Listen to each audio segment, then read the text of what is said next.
আগুন, কি ব্যাপার তুমি এখানে? আমি এখানে আছি, তোমাকে কে বললো? সোহেল বলল। কিছু বলবে? হ্যাঁ, আমার আবার শরীর ভীষণ খারাপ, আমাকে একটু গ্রামের বাড়ি যেতে হবে। তাই নাকি? আচ্ছা ঠিক আছে, চলো আমি তোমাকে গাড়িতে তুলে দিয়ে আসছি। না না, তোমাকে যেতে হবে না, নিজের খেয়াল রেখো, ঠিক টাইম মতো খাওয়া দাওয়া করো। আমি 3-4 দিনের মধ্যেই ফিরে আসবো। আমি ঠিক থাকবো, তুমি তোমার আব্বাকে দেখো। আচ্ছা ঠিক আছে। আগুন, কি হলো, কিছু বলবি? নিজেকে একটু শান্ত কর। কেন? প্রিয়ার ফ্যামিলি অ্যাক্সিডেন্ট করেছি, প্রিয়ার নেই, পুরো সবাই মারা গিয়েছে। কি? প্রিয়া, ওঠো প্রিয়া। ও কথা বলছে না কেন?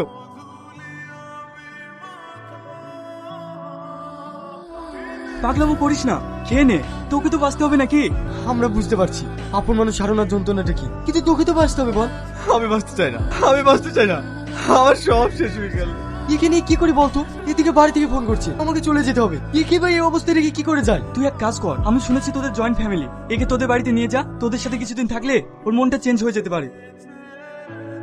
হ্যাঁ হ্যাঁ, চলে এসেছি। আর একটু। এই দৌড়ে চলে এসেছে। ভালো আছে দাদিমা? হ্যাঁ, খুব ভালো আছি। এত রাগ কেন আমার সোনার? এই গাধাটা কে? আমার ফ্রেন্ড। এক গাধাতেই হয় না, আবার আরেকটা গাধা। এসো বা, ভিতরে এসো। গাধা।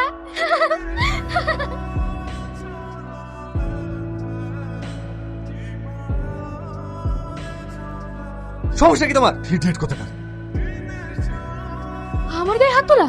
দাঁড়া, তোকে এই বাড়িতে থাকাচ্ছি। এই নাও, চা খাও। বাবা, সূর্য আজ কোন দিকে উঠেছে? নাও তো, অনেক কষ্ট করে বানিয়েছি। আমাকে চোর মারা, দেখ কেমন লাগে, আমি কি জিনিস। তোমাদের আমাকে নিয়ে সমস্যা না, ঠিক আছে, তোমাদের যেহেতু আমাকে নিয়ে এতই সমস্যা, আমি এবার থেকে চলে যাচ্ছি। কি রে, তুই ব্যাগ হাতে করে কোথায় যাচ্ছিস? আমি চলে যাচ্ছি, আমার জন্য তোদের সমস্যা হোক তা আমি চাই না, তাই আমি চলে যাচ্ছি। না, তোকে যেতে হবে না, চল আমার সাথে।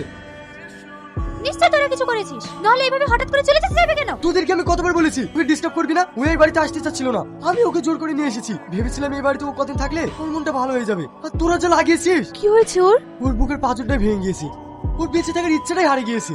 কিন্তু কেন? সে অনেক কথা।